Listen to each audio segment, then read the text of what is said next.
Big Game James drops by for a few minutes from the Times Union. We do a high school segment once a week, every week in this slot on Friday. And Big Game, I was at the Colony game last night against Guilderland. Guilderland coming off a win over Shaker, and it was all Colony last night, 64-30 in a game where the Colony team put it all together defensively last night. They only gave up 13 or 12 points in the first half to, I think, is a good Guilderland team who's already off to a good start. But I sat back and said, I guess outside of Shen, that still is undefeated, and they're the team to beat until somebody knocks them off, there's a lot of parity going on in the Suburban Council on the boys' side. Big Game. No, there's no question about it, Roger. I mean, you look around, and a lot of teams that are reasonably close to each other. And Colony had a tough week, not so long ago, where they lost both their games against Bethlehem and Saratoga, and they bounced back, and that's obviously their most impressive win of the year. And they're going to get a chance to prove themselves again next week. There's a lot of tournaments going on, and they're going to be playing against Albany Academy next Friday, so they'll get a real chance to prove themselves against the defending Class A Federation champions with Amir Wright. So that should be a good game. Yeah, Amir Wright, arguably, maybe not even arguably, best player in the Capital Region high school basketball. When you look at the Suburban, I know I said there is a lot of parity there and kind of wide open, but Shen, right, is still Shenendahoa. They did lose Kevin Herter, but that team is still really talented. Are they still right now the best team in the Suburban Council? Well, I mean, their record certainly, would put them in that conversation. I mean, Schenectady and them are the only two undefeated teams left in AA. The only undefeated teams left in the Suburban Council through the first couple of weeks, and they played pretty well the other night against Saratoga. They had a pretty healthy lead. They built it out to 21 points, and a little bit of shaky ending for them. Not really able to control the lead, and had some sloppy segments there at the end that didn't really please Tony DeSikas. But, yeah, I mean, they do have a lot of talent. Luke Hicks is really, taking over as kind of the leading scorer for them. And, Mike Piscetti is a 6'8" guy, not many teams have. And I think he surprised some teams because he's able to get up and down a lot better than, most 6'8" guys that are 260. And, you have a lot of other players that are, thrust into some new roles this year, and that's going to be interesting to see as the season progresses, Roger, how much of those guys are going to settle into those roles and, really flourish in them. They've got a lot of size, and they have a lot of, they have some guys that can shoot the ball from the outside. They're not as prolific a three-point shooting team as they've been in the last couple of years. They're more of a half-court team, but they can get out and run, and they're going to get some tests coming up the next 2 weeks themselves, including a game with Schenectady coming up. So we'll get a little bit better idea where this particular Shen team stacks up. James, I keep hearing positive things coming out of Saratoga from a kid by the name of Adam Anderson. Have you laid eyes on Adam Anderson? And if so, what type of player are we talking about? Well, we did the game the other night on Time Warner with Saratoga and Shen. That was not probably one of his better games. He had the one thing, Zach, he didn't shoot the ball well that night, but he never gave up, and he had 16 rebounds. He's 6'3", he's a guard. He's a guy that gets to the basket. He can shoot the ball on the outside, but he likes to be able to attack. And Shen did their zone, really did a good job of collapsing down on him. He didn't have as many opportunities going to the rim as he probably would have liked.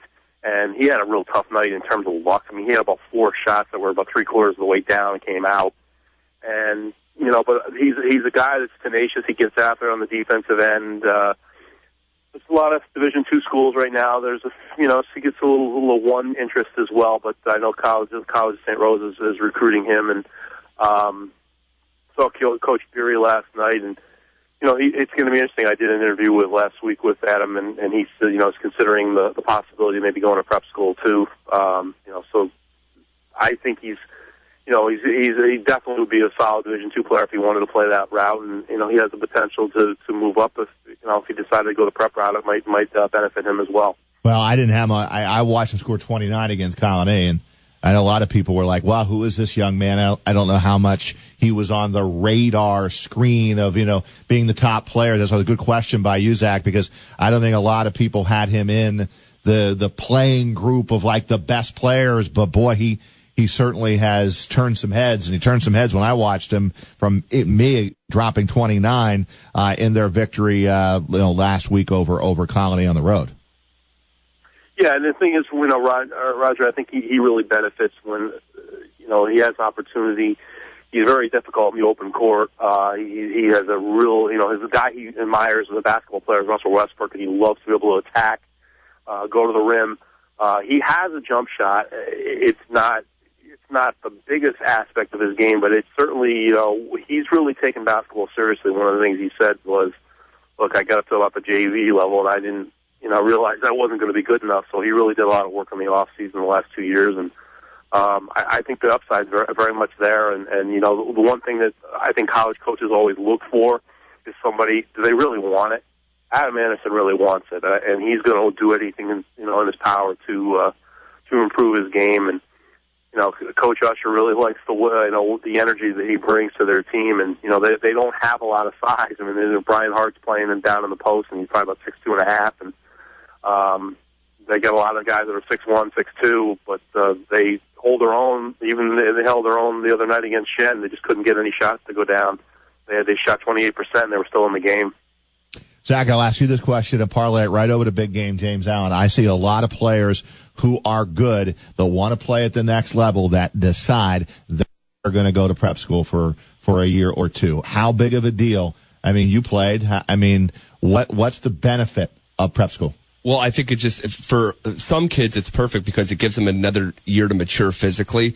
But for others, you're just prolonging the level that they're going to end up at anyway. Sometimes a kid is who he is, and he's getting influenced that if another year, if he could continue to work, that he could play at a higher level. But a lot of times, and I would say most times, the kid is who he is 365 days before or after. There are those exceptions where the kid can mature. Like Play Tech? Well, Would you what? I saw Play Tech at Gilder, and I knew he was a really good player. I didn't think he was North Carolina good. Yeah, and if you looked at him physically, he was just a little bit slight. He doesn't look like a Division I kid. That could be a kid where you can add another 10 pounds of muscle and mature a little bit in that department. That's just my take on it, because I think more times than not, 2/3 of the times, prep isn't going to progress a kid to a different level. Big game, you follow this closely. Your thoughts on decisions by these young men and women to go to prep school? Well, I think it's a case-by-case basis, Roger. I mean, I think, Zach is right in some regards that there are many kids that do that, and they are. All they're doing is they're pretty much, wherever they're going to be, that's probably where they're going to end up anyway. But there are cases like Andrew Playcheck or Elijah Burns or, a few other guys that maybe they're younger seniors, and basically they're in a situation where, they have that opportunity to physically mature a little bit more and, get in a situation where they're really concentrating a lot more on basketball, maybe where they go to a school that's maybe away from home, and, they still have to take care of the academic part of it at a prep school, but they also can really concentrate. And I saw Play Tech last year play, and I saw right away physically he was a different kid. You could really tell that he really put on some good upper body strength and was able to maintain his quickness. And I think the other thing that he really improved upon that he didn't really have in his arsenal at Gilman was the ability to put the ball on the deck and really do some damage going to the basket, because he was pretty much a spot-up shooter, and he could occasionally go to the rim, but he's much more of a finisher now, and that's really elevated his game to where he can go to North Carolina and be able to hold his own in that regard. Thursday night was a rather busy night in high school basketball. Normally it's Friday, but with the holiday approaching and Christmas Eve tomorrow, looks like a fairly light night on the high school basketball schedule tonight.